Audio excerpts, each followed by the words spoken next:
Hi, my name is Goyal. I am from Reliance Digital Vishaldi Mall, Madurai. So இப்போ நம்ம ஒரு புது model ஆசூஸில் பார்க்க போகிறோம். ஒரு gaming model ROG Strix G16 பார்க்க போகிறோம். வாங்க. ஸோ இந்த மாடல் பார்த்தீங்கன்னா ROG G16 S5190ங்கிற மாடலு.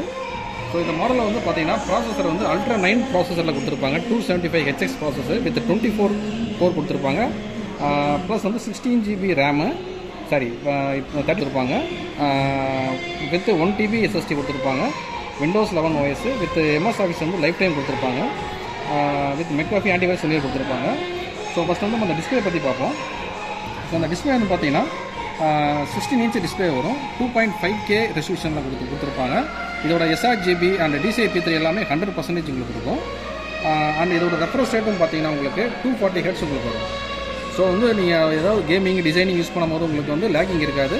ஸோ உங்களுக்கு ஃபாஸ்ட்டாக இருக்கும். நெக்ஸ்ட் திங் பார்த்தீங்கன்னா உங்களுக்கு இதோட கீபோர்டு பார்த்தீங்கன்னா 8GB கீபோர்டு கொடுத்துருப்பாங்க. With bigger mouse bad. So உங்களுக்கு யூசர் ஃப்ரெண்ட்லியாக உங்களுக்கு இருக்கும். ஸோ இதோட கிராஃபிக்ஸ் கார்டு பார்த்தீங்கன்னா 12GB RTX 5070 Ti titanium graphics கொடுத்துருப்பாங்க. ஸோ வந்து நீங்கள் எவ்வளோ தான் நீங்கள் வந்து ஹையர் கேமிங் டிசைன் யூஸ் பண்ணும்போது உங்களுக்கு இந்த மாடல் வந்து பர்ஃபெக்டாக இருக்கும், லேக்கிங் இருக்காது.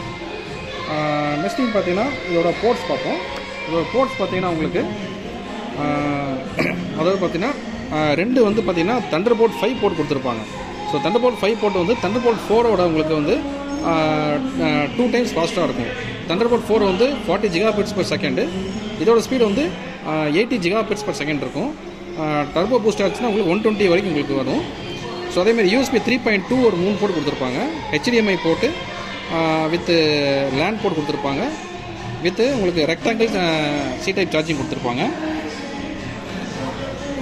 நெக்ஸ்ட் திங் பார்த்தீங்கன்னா உங்களுக்கு இதில் மெயின் இந்த லேப்டாப்போட மெயின் ஹைலைட் என்னென்னா உங்களுக்கு வந்து ஒரு யூனிக் ஃபீச்சர்ஸ் இருக்குது. ஸோ எல்லா லேப்டாப்பில் பார்த்தீங்கன்னா உங்களுக்கு நம்ம ரேம் ஸ்டோரேஜில் அப்டேட் பண்ணுறதுக்கு நம்ம வந்து அதாவது பேக் பேனலில் வந்து ஸ்க்ரூ கழட்டி தான் நம்ம வந்து நம்ம பண்ண முடியும். பட் இதில் எப்படி நான் உங்களுக்கு நம்ம மேனுவலாகவே வந்து நம்ம பேக் போர்ஷனை ஓப்பன் பண்ணிக்கலாம். ஓப்பன் பண்ணிவிட்டு ஒரு நிமிஷம் ஸ்டார்ட். இப்போ பேக் போர்ஷனை நீங்கள் அப்படியே ஓப்பன் பண்ணிடலாம். ஓப்பன் பண்ணிவிட்டு பார்த்தீங்கன்னா இது 2 ஸ்லாட் வந்து பார்த்தீங்கன்னா SSD ஸ்லாட் வரும். ஆல்ரெடி இந்த ஸ்லாட் உங்களுக்கு வந்து உங்களுக்கு வந்து 2 TB இருக்குது. ப்ளஸ் வந்து அடிஷ்னலாக உங்களுக்கு பார்த்தீங்கன்னா நீங்கள் 4 TB ஆட் பண்ணிக்கலாம். ஸோ இது வந்து ரேமோட ஸ்லாட்டு. அதில் 30 GB இருக்குது. அப் டு 64 GB வரைக்கும் நீங்கள் எக்ஸ்பேண்ட் பண்ணிக்கலாம். ஓகேவா? ஸோ இது வந்து பார்த்தீங்கன்னா கூலிங் 2 ஃபேன் கொடுத்துருப்பாங்க. Intelligent cooling fans. அதே மாதிரி இந்த லேப்டாப் பார்த்தீங்கன்னா உங்களுக்கு ஒரு இதோட கூலிங் சிஸ்டம் பார்த்தீங்கன்னா வேப்பர் சாம்பருங்கிற கூலிங் சிஸ்டம் யூஸ் பண்ணியிருப்பாங்க. ஸோ அந்த வேப்பர் சாம்பர் எப்படின்னா நார்மல் தெர்மல் கூலிங் டெக்னாலஜியோட வேப்பர் சாம்பருங்கிறது வந்து பார்த்தீங்கன்னா உங்களுக்கு கூலிங் சிஸ்டம் நல்லா இருக்கும். லேப்டாப் வந்து ஹீட் ஆகாது உங்களுக்கு. ஸோ மற்றபடி வந்து பார்த்தீங்கன்னா உங்களுக்கு ஸோ ஓகே ஓவராலாக பார்த்தீங்கன்னா இந்த லேப்டாப் வந்து ஒரு higher end gamers, higher end designing softwares எல்லாமே யூஸ் பண்ணிக்கலாம். ஸோ உங்களுக்கு பெஸ்ட் லேப்டாப்பாக உங்களுக்கு. தேங்க்யூ.